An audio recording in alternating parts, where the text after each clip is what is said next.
The world of art is incredibly diverse, with countless styles, genres, and mediums that span centuries of human history.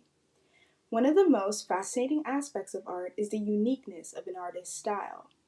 Every artist is able to express themselves through their work, regardless of the backlash that may follow in the future. Today, I'm going to be diving into the work of Pablo Picasso. While some of his works were wildly celebrated and admired, others have caused controversy and stirred up debates. It leaves us questioning how one man was able to create such an impact on the art world.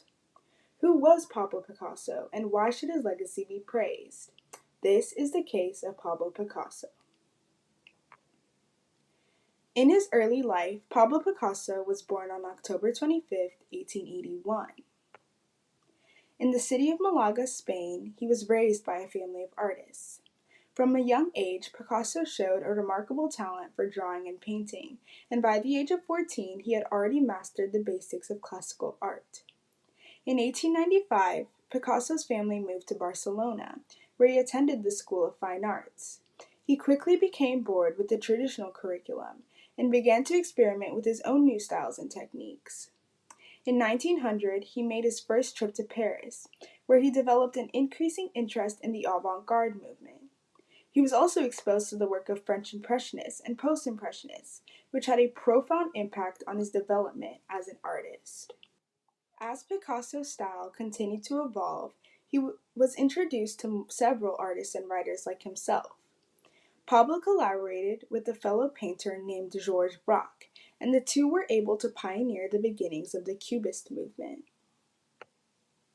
Cubism was characterized by its fragmented shapes and multiple perspectives, and represented a huge departure from traditional art. Throughout his life, Picasso bounced through various genres of art. It was to the point where historians had to divide his life and the art he made into different stages. From the melancholy blues of his blue period to the warm pinks of his rose period, Cubism was arguably the most popular. Picasso's work was often criticized for being too radical or too avant-garde, but he continued to push forward, creating some of the most iconic works of art in the 20th century. One of his most well-known pieces is La Demoiselle d'Avignon. This painting was created during a time of great social upheaval in Europe, and it reflects Picasso's concerns about the treatment of women in society. The five nude female figures depict the Cubist aesthetic of deconstructed objects with complex geometric forms. These works were able to pave the way for artists such as William de Kooning. Kooning's portraits of monstrous women resemble Picasso's Les Demoiselles d'Avignon. Both artists use bold black lines to give their woman figures a sense of power and sexuality. Another artist that drew inspiration was Jackson Pollock.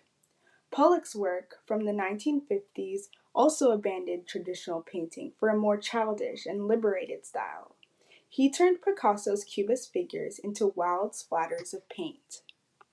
It is important to know that Picasso was not only a painter, but was also a sculptor, printmaker, and designer. By pushing the boundaries of what is considered acceptable or normal within his medium, Pablo Picasso transformed the way we perceive and experience the world around us. Thanks to him and Braque, creativity in art was able to be seen in three-dimensional forms.